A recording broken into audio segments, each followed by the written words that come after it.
Ya, bismillahirrahmanirrahim. Ibu-ibu dan bapak-bapak yang dirahmati Allah. Kalau tadi baru saja kita menyaksikan jamaah kita atau kemudian saudara-saudara kita yang diwisuda. Mungkin terkesan asing ya kegiatan wisuda ngeten iki karena mungkin di Klaten dan Terucuk nopo Indonesia bahwa menawi jarang ada wisuda seperti ini, apalagi wisuda biasanya pun anak-anak sekolah gitu, anak-anak TK niki ingkang di wisuda pun boten anak-anak lagi tapi sampun sepuh-sepuh ya, sudah usia 40 tahun ke atas ya. Dan juga tadi nggak tahu nih Pak Suradi mungkin ada maksud tertentu tempatipun wonten mriki nggih. Niki tadi padahal kebanyakan jamaah yang di wisuda niki saking bawa cawas nggih Pak Suradi nggih.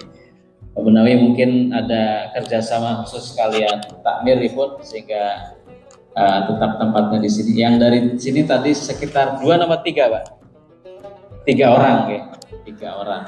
Ikan ibu-ibu sedaya saking bawa cawas nggih. Insyaallah mudah-mudahan ini menjadi penyemangat untuk kita semua yang hadir di sini, dan monggo mangke ibu-ibu dan bapak-bapak dipirsani di YouTube channelipun Sinar Terang TV ya, Sinar Terang TV dari Yayasan Sinar Terang Nusantara. Oke, beberapa hal yang mungkin saya sampaikan. Yang pertama, tadi mungkin Pak Suradi sedikit menyampaikan ada salah satu peserta, tapi peserta ini pun niki dereng rawuh gitu, mungkin kehujanan.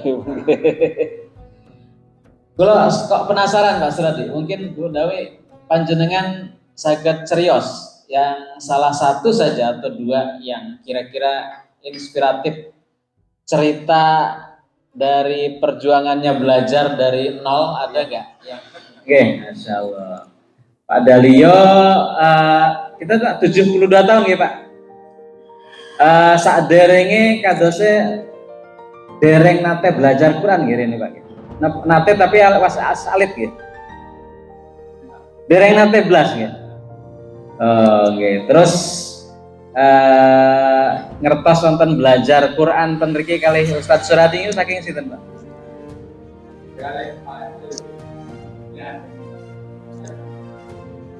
Ngulang ngaos, saking Pak RT. Oke. Terus tindak terus Pak saben nonton ngaos nggih. Boten nate napa bolos nggih. Alhamdulillah. Pinten wulan Pak jenengan belajar ngaos kali Ustaz Surat? Pinten wulan Ustaz? Ya kira-kira setahun, terus dikurangi selama Ramadan, selama Syawal, libur, terus dikurangi lagi ada acara hujan mungkin. Terus saben minggu napa saben wulan? Apa dah? Belajaripun? Seminggu sekali. Seminggu sekali. Nggih. Hampir setunggal tahun nggih. 3 bulan. Nggih. Syawal, Ramadan sama dikurangi ada ya alhamdulillah niku sepenggal kisah. Ibu-ibu monggo ya niku monggo diaturi unjuk landahar nggih. Monggo sareng-sareng kanthi waosan basmalah. Bismillahirrahmanirrahim. Kemudian pelajaran yang kedua dari pengajian atau wisuda murid ngaji dalu niki nggih. Kebetulan niki sebentar lagi insya Allah hari Kamis ya, mudah-mudahan kita dimudahkan disampaikan di hari Kamis ya, karena hari Kamis adalah tanggal 1 Ramadan insya Allah ya, tanggal 1 Ramadan. Tadi Pak Hardi telah menyampaikan Ramadan itu adalah diantara 12 bulan itu adalah bulan yang istimewa ya. Kenapa? Karena bulan dimana diturunkannya Al-Quran. Dan di dalam satu bulan itu ada satu malam yang paling istimewa di antara semua malam, yaitu malam Lailatul Qadar. Dan malam Lailatul Qadar itu adalah malam memperingati turunnya Al-Quran. Jadi bayangkan ya, kalau kita itu ada upacara 17 Agustus gitu kan, semua rakyat Indonesia mengadakan upacara 17-an setiap tanggal 17 Agustus. Nah, ini tidak main-main, Pak. Setiap malam Lailatul Qadar sepanjang hayat sampai hari kiamat itu ada upacara turunnya Al-Quran. Dan yang memperingati itu adalah langsung malaikat turun ke langitnya bumi, sampai disebut Al-Qadar. Itu kalimat Qadar itu kan penuh sesak ya. Qadar itu artinya, salah satu arti Qadar itu, Al-Qadar itu adalah penuh sesak. Karena di malam Lailatul Qadar itu penuh sesak dengan malaikat langit bumi ini. Penuh sesak dengan malaikat. Satu malaikatnya saja, Bu, itu ada ribuan sayap. Yang satu sayapnya itu panjangnya itu sejauh mata memandang. Itu satu malaikatnya. Padahal malaikatnya banyak banget gitu. Satu malaikat, satu sayapnya itu panjangnya sejauh mata memandang. Berarti benar bahwasannya langit ini penuh sesak dengan malaikat di malam Lailatul Qadar, malam di mana upacara hari peringatan turunnya Masya Allah. Maka kalau kita kemudian seorang muslim yang mengimani Al-Quran, kemudian akan datang peringatan turunnya Al-Quran, ingat ya Bu? Kemudian kita tidak mengayu bagyo turunnya Al-Quran, dengan kita juga tidak mengisi bulan Ramadan dengan Al-Quran, karena Al-Quran itu sudah juga turunnya di bulan Ramadan, dan Ramadan adalah bulan Al-Quran, ya. Maka kok kebangetan gitu. Sudah bisa baca Al-Quran, tidak baca Al-Quran di hari-hari di bulan Ramadan. Kemudian tidak menyambut turunnya Al-Quran pada saat malam di Lailatul Qadar pun juga kok kebangetan. Bagi yang belum bisa baca Al-Quran, tidak ingin bisa baca Al-Quran atau tidak berupaya untuk bisa baca Al-Quran pun juga kok kebangetan banget. Apalagi kemudian Al-Quran itu adalah hudan. Dalikal kitabul la raiba fihi hudal lil muttaqin. Quran itu turun sebagai hudan, Bu, Pak. Sebagai petunjuk. Nah, Al-Quran yang jumlah halamannya kira-kira 600 halaman itu setiap ayatnya sebagai petunjuk hidup bagi kita. Tapi terus kemudian bagi kita sebagai yang sudah mengaku Islam, tidak ingin membacanya, tidak ingin menjadikan Quran itu sebagai petunjuk, kok kebangetan gitu loh. Jadi Allah sudah sediakan penerang, petunjuk untuk kita, tapi kemudian kita tidak mengambilnya sebagai petunjuk. Nah, ini. Maka kemudian mari kita sambut dengan gegap gempita datangnya Al-Quran, datangnya Ramadan sebagai bulan turunnya Al-Quran. Masya Allah. Dan insya Allah ketika kita mengisi Ramadan itu dengan puasa, dengan ibadah-ibadah yang istimewa, Bu. Selain membaca Al-Quran ya, ibadah Ramadan itu jelas puasanya itu sendiri ya.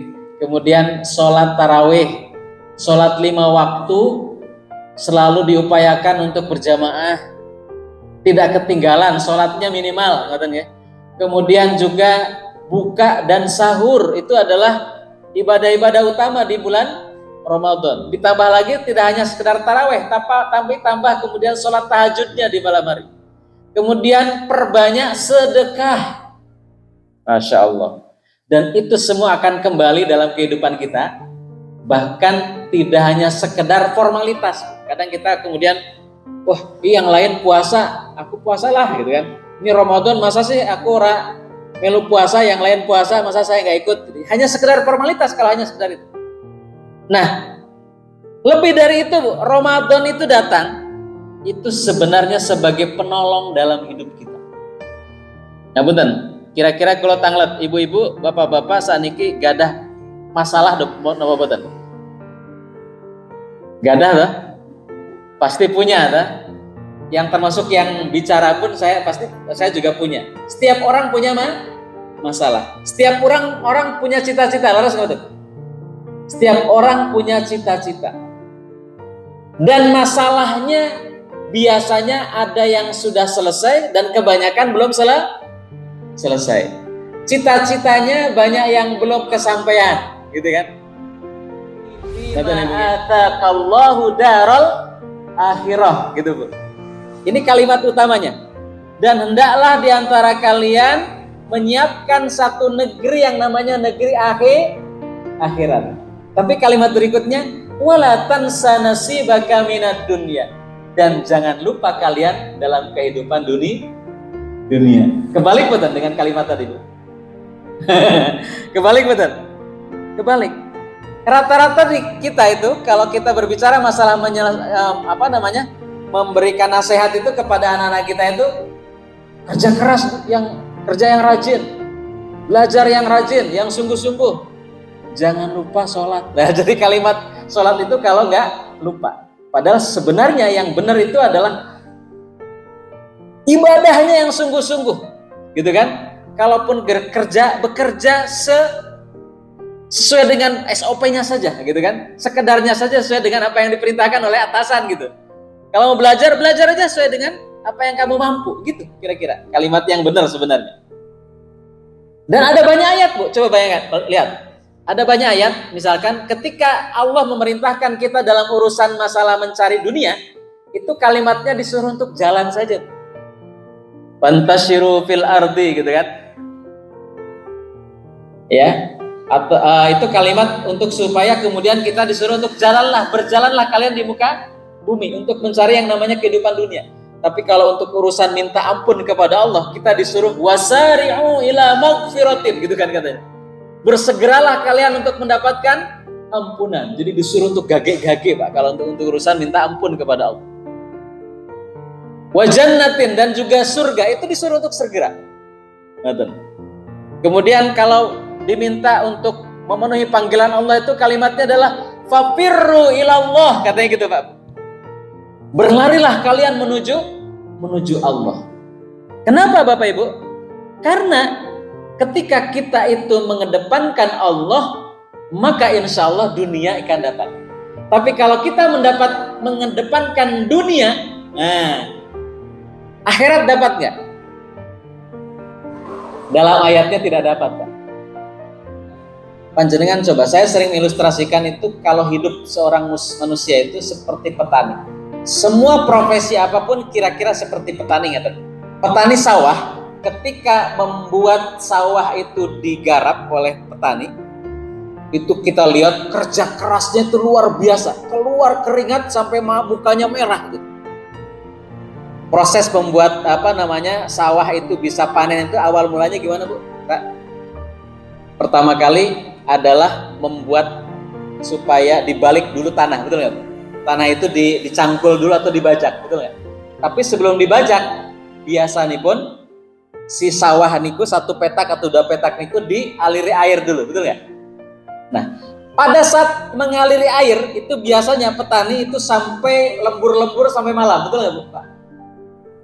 Mengaliri air sampai malam, jam 2, jam 3 malam gitu kan? Berhari-hari. Tapi itu sampai kemudian lembur ya, kemudian dia itu sampai kurang tidur. Itu kan bentuk kesungguhan yang luar biasa. Tapi saya tanya, Bu, petani ketika lembur mengaliri air, itu kira-kira menurut jenengan pernah melihat nggak? Atau mungkin bisa bayangkan nggak? Itu petani itu ngambil air seember-seember dipindah ke sawah, atau hanya sekedar membukakan jalan air supaya jalan sendiri? Ayo. Mengambil air satu ciduk atau satu ember dipikuli, atau kemudian airnya jalannya dibukakan, betul ya? Jadi itu pun sudah sangat susah payah. Dia hanya membukakan jalan airnya kemudian jalan sendiri, betul tak? Dan jalannya air jalan sendiri itu adalah karena karunia Allah, karena Allah membuat gaya yang namanya gaya gravitasi bumi. Karena gaya gravitasi bumi itu yang menyebabkan semua benda yang ada di bumi ini akan berpindah ke tempat yang lebih rendah, termasuk air. Jadi itu adalah karena kehendak Allah. Coba kira-kira dalam hal memindahkan air saja, petani ini perannya petani dibandingkan dengan peran Allah itu lebih besar mana, Bu? Lebih besar Allah. Terus perannya petani kira-kira berapa persen dalam memindahkan air kira-kira? Jenengan bisa nebak nggak? Kira-kira berapa persen? Terus terang saya itu sangat berani mengatakan bahwasanya petani dalam memindahkan air, walaupun dia itu sampai lembur-lembur malam pun, itu paling banter hanya 1% pun tidak ada. Peran dia dalam membuat air berpindah dari sungai misalkan menuju ke sawahnya. Ini yang pertama. Begitu pula ketika membalikkan tanah dicangkul, kemudian dibajak, gitu ya. Kemudian tanah itu sudah siap menjadi lembut. Dia itu bisa membalikkan tanah. Dicangkul dengan repot, dengan luar biasa tenaga yang ekstra sampai keringatnya itu bercucuran. Tapi selanjutnya coba, tanah itu siap ditanami itu dia akan bereaksi sendiri, tanah dengan air, dengan matahari, dengan panas matahari.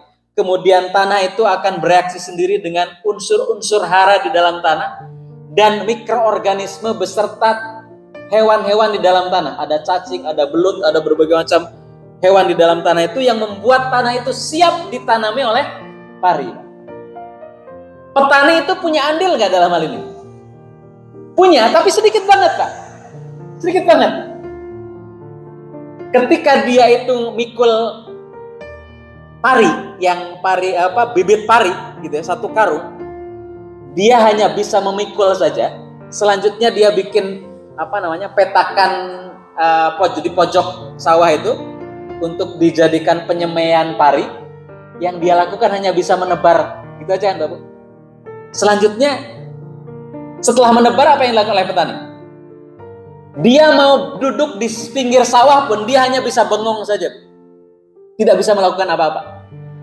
Selanjutnya padi itu sendiri, setiap bulirnya itu melakukan reaksinya sendiri, keluar akar sendiri, keluar tunas sendiri, kemudian dia menyerap unsur hara di dalam tanah, gitu kan? Kemudian sampai tunasnya itu sampai 1 jengkal menghijau sendiri, Bu, tanpa bantuan petani sama sekali.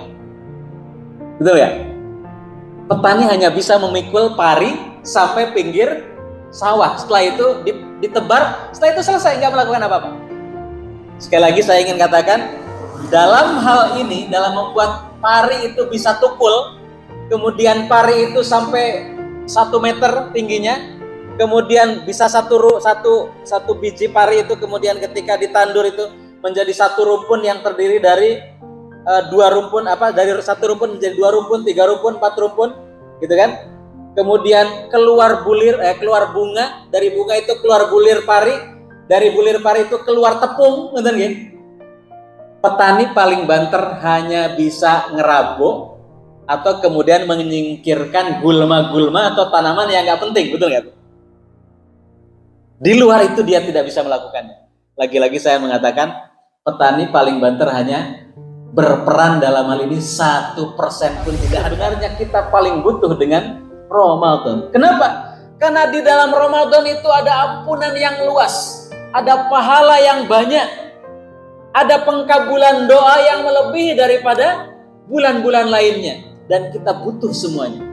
Sebagai coba contoh, kita itu butuh ampunan. Kenapa?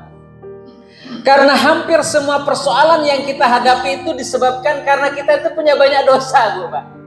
Sebenarnya begitu. Bukan karena kita nggak pandai, bukan karena kita itu kemudian bodoh, bukan. Sebenarnya karena dosa. Rasulullah sendiri yang menyampaikan. Karena dosa seseoranglah yang menyebabkan rezeki kita seret, persoalan kita tidak selesai. Maka kita butuh diampuni oleh Allah Subhanahu wa Ta'ala, dan momen untuk bisa kita diampuni dengan mudah itu adalah di bulan Ramadan. Nah, oleh karenanya maka mari kita sambut, karena sesungguhnya Ramadan itu datang sebenarnya menyelesaikan semua persoalan yang kita hadapi. Ramadan datang itu sebenarnya mendatangkan apa-apa yang kita cita-citakan itu segera terwujud fid dunya wal akhirah. Tidak hanya urusan dunia tapi juga urusan akhirat. Oke, ibu-ibu sekalian, makatan nunawi tambahan saking kaulo. Nah, sekedar memberikan wawasan tambahan untuk kita. Semoga nanti Ramadan Allah mudahkan dalam setiap ibadah-ibadah kita bisa mengisinya. Salah satunya wabil khusus malam ini adalah momen mengingatkan kita dalam Al-Quran.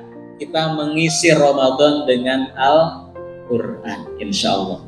Oke, salah satu ciri daripada keberhasilan Ramadan itu adalah ketika kita bisa mengisi Ramadan itu melebihi dari bulan-bulan lainnya dengan Al-Quran.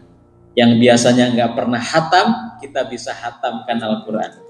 Yang biasanya hatamnya 1 kali, kita besok Ramadan 2 kali, bahkan 3 kali atau lebih. Yang sebelumnya tidak bisa baca Quran di bulan selain Ramadan, di bulan Ramadan kita upayakan bisa baca Al-Quran. Pokoknya bulannya jadi bulan peningkatan, insya Allah. Makatan mugi-mugi Allah gampilakan, Allah mudahkan dalam setiap urusan-urusan kita. Unawi lepatipun yang pangapunten. Wassalamualaikum warahmatullahi wabarakatuh. Tiga. Rubaiyat. Alhamdulillah.